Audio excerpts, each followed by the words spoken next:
Welcome to Fortune Forecast. I am Daisy, your hostess, and you are in my book playlist, where we have started on the book titled The Untroubled Mind by Dr. Herbert James Hall, published in 1915 by the Boston, New York, Houghton Mifflin Company. If you're new to my channel, welcome, and to our Fortune community, welcome back. All right, I would say that chapter 1 and 2 could, for me, be clumped together in an excerpt from this same author, where he said that the remedy for mental unrest is in living of a life so full and good that worry cannot find place in it. So I guess that is where we would head. How do we do that? And how do we not allow our mind to trouble us? Let's move on now to the next section, chapter 3, titled Thought and Work. And we start off with a quote by Senancour. "I wish I had a trade. It would animate my arms and tranquilize my brains." End quote. And there is a second quote from an old English proverb. "Do ye next thing." End quote. Since our minds are so constantly filled with anxiety, there would seem to be at least one sure way to be rid of it: to stop thinking. A great many people believe that the mind will become less effective, that life will become dull and purposeless, unless they're constantly thinking and planning and arranging their affairs. I believe that the mind may easily and wisely be free from conscious thought a good deal of the time, and that the greatest progress and development in mind often comes when the thinker is virtually at rest, when his mind is to all intents and purposes blank. The busy unconscious mind does its best work in the serenity of an atmosphere which does not interfere and confuse. It is true that the greatest conceptions do not come to the untrained and undisciplined mind. But do we want great conceptions all the time? There is a technical training for the mind which is, of course, necessary for special accomplishments, but this is quite another matter. Even this kind of thought must not obtrude too much, lest we become conscious of our mental processes and so end in confusion.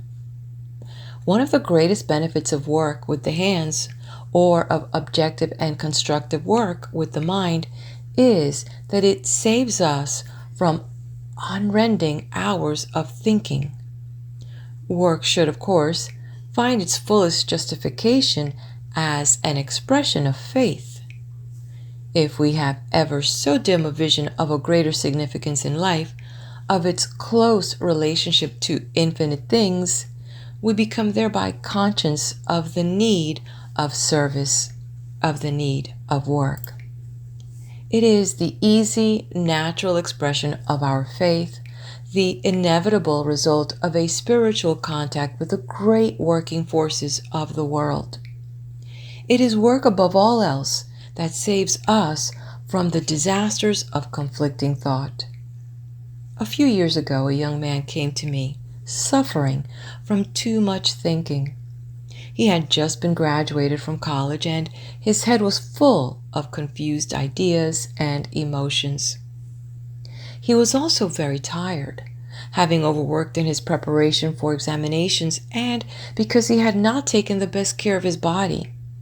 The symptoms he complained of were sleeplessness and worry, together with the inevitable indigestion and headache.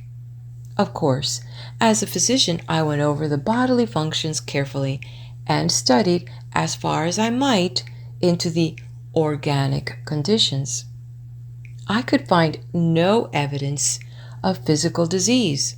I did not say, "There's nothing the matter with you," for the man was sick. I told him that he was tired, that he had thought too much, that he was too much concerned about himself, and that as a result of all this, his bodily functions were temporarily upset.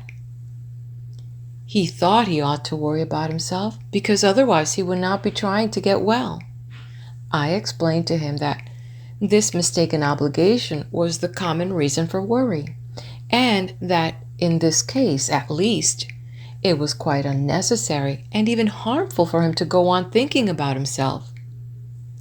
That helped a little, but not nearly enough, because when a man has overworked, when he has begun to worry, and when his various bodily functions show results of worry, no reasoning, no explanations can wholly relieve him.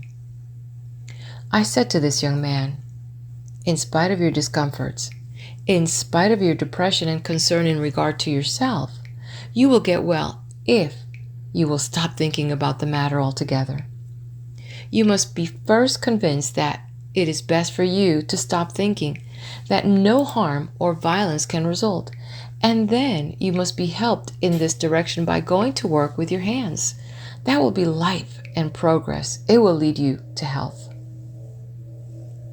Fortunately, I had some experience with nervous illness, and I knew that unless I managed for this man the character and extent of his work, he would not only fail in it, but of its object, and so become more confused and discouraged.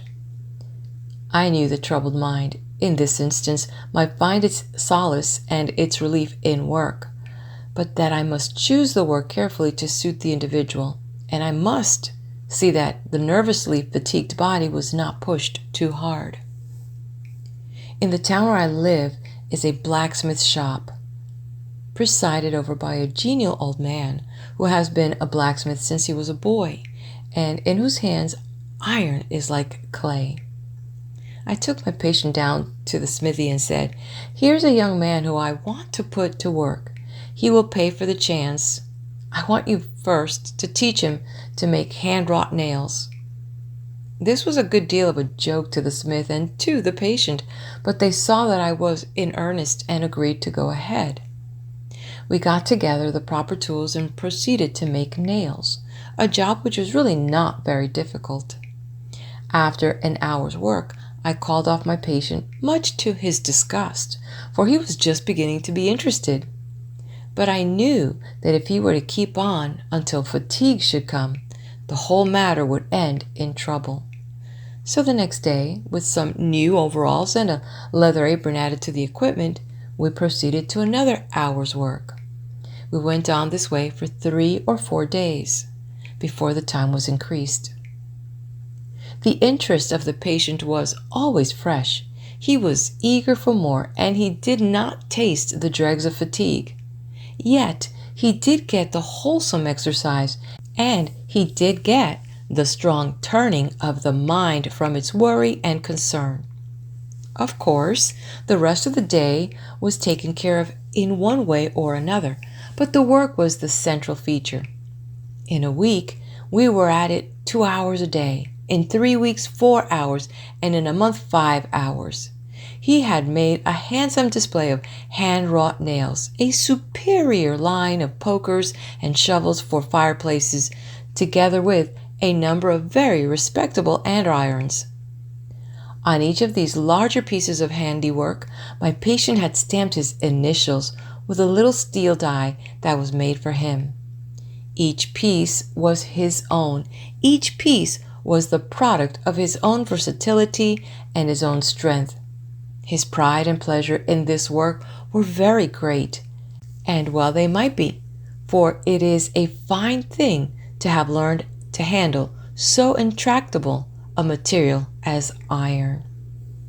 But in handling the iron patiently and consistently until he could do it without too much conscious thinking, and so without effort, he had also learned to handle himself naturally, more simply, and easily. As a matter of fact, the illness which had brought this boy to me was pretty nearly cured by his blacksmithing, because it was an illness of the mind and of the nerves, and not of the body, although the body had suffered in its turn. That young man, instead of becoming a nervous invalid as he might have done, is now working steadily in partnership with his father in business in the city. I had found him a very interesting patient, full of originality, and not at all the tedious and boresome person he might have been had I listened day after day, week after week, to the recital of his ills. I was willing to listen. I did listen, but I also gave him a new trend of life, which pretty soon made his complaints sound hollow and then disappear. Of course, the problem is not always so simple as this, and we must often deal with complexities of body and mind requiring prolonged investigation and treatment. I cite this case because it shows clearly that relief from some forms of nervous illness can come when we stop thinking, when we stop analyzing, and then back up our position with prescribed work. There may be some nervous invalids who read these lines who will say, "But I have tried so many times to work and have failed." Unfortunately, such failure must often occur unless we can proceed with care and with understanding. But the principle remains true, although it must be modified in an infinite variety to meet the changing conditions of individuals. I see a great many people who are conscientiously trying to get well from nervous exhaustion. They almost inevitably try too hard. They think and worry too much about it and so exhaust themselves the more. This is the greater pity because it is the honest and the conscientious people who make the greatest effort. It is very hard for them to realize that they must stop thinking, stop trying, and if possible, get to work before they can accomplish their end. We shall have to repeat to them over and over again that they must stop thinking the matter out, because the thing they're attempting to overcome is too subtle to be met in that way. So, if they are fortunate, they may rid themselves of the vagueness and uncertainty of life until all the multitude of details which go to make up life lose their desultoriness and their lack of meaning, and they may find themselves no longer the subjects of physical or nervous exhaustion. We have now reached the end of Chapter 3. Stay with me as we will now continue on to the next chapter. If you haven't done so yet, hit that like button, subscribe to the channel, and leave me your comments. Let me know you were here. And if you like this content and think it might help someone, please do share the channel with your family and friends. Let's move on now to Chapter 4, titled Idleness. The author starts with 2 quotes. The first quote is by Keats. "O ye who have your eyeballs vexed and tired, feast them upon the wideness of the sea." End of quote. The next quote is by Stevenson. "Extreme busyness, whether at school or college, kirk or market, is a symptom of deficient vitality, and a faculty for idleness implies a catholic appetite and a strong sense of personal identity." End of quote. It is an unfortunate fact that very few people are able to be idle successfully. I think it is not so much because we misuse idleness as because we misinterpret it that the long days become increasingly demoralizing. I would ask no one to accept a forced idleness without objection or regret. Such an acceptance would imply a lack of spirit, to say the least. But idleness and rest are not incompatible. Neither are idleness and service, nor idleness and contentment. If we can look upon rest as a preparation for service, if we can make it serve us in the opportunity it gives for quiet growth and legitimate enjoyment, then it is fully justified and it may offer advantages and opportunity of the best. The chief trouble with idleness is that it so often means introspection, worry, and impatience, especially to those conscientious souls who would fain be about their business. I have for a long time been accustomed to combat the worry and fret of necessary idleness, not by forbidding it, not by advising struggle and fight against it, but by insisting that the best way to get rid of it is to leave it alone, to accept it. When we do this, there may come a kind of fallow time in which the mind enriches and refreshes itself beyond our conception. I would rather my patient who must rest for a long time would give up all thought of method, would give up all idea of making his mind follow any particular line of thought or absence of thought. I know that the mind which has been under conscious control a good deal of the time is apt to rebel at this freedom and to indulge in all kinds of alarming extravagances. I am sure, however, that the best way to meet these demands for conscious control is to be careless of them, to be willing to experience these extravagances and inconsistencies without fear, in the belief that finally will come a quiet and peace which will be all that we can ask. The peace of mind that is unguided, in the conscious and literal sense, is a thing which too few of us know. Mr. Arnold Bennett, in his little book, How to Live on 24 Hours a Day, teaches that we should leave no time unused in our lives, that we should accomplish a great deal more and be infinitely more effective and progressive if we devoted our minds to the definite working out of necessary problems whenever those times occur in which we are apt to be desultory. I wish here to make a plea for desultoriness and for an idleness which goes even beyond the idleness of the man who reads the newspaper and forgets what he has read. It seems to me better, whether we are sick or well, to allow long periods in our lives when we think only casually. To the good old adage, work while you work and play while you play, we might well add, rest while you rest, lest in the end you should be unable successfully either to work or play. A man is not necessarily condemned to tortures of mind because he must rest for a week or a month or a year. I know that there must be anxious times, especially when idleness means dependence and when it brings hardship to those who need our help. But the invalid must not try constantly to puzzle that matter out. If we do not make ourselves sick with worry, we shall be able sometime to approach active life with sufficient frankness and force.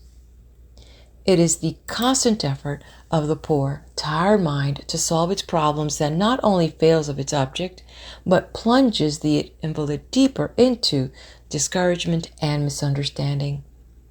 How cruel this is, and how unfortunate that it should come more commonly to those who try the hardest to overcome their handicaps, to throw off the yoke of idleness and to be well.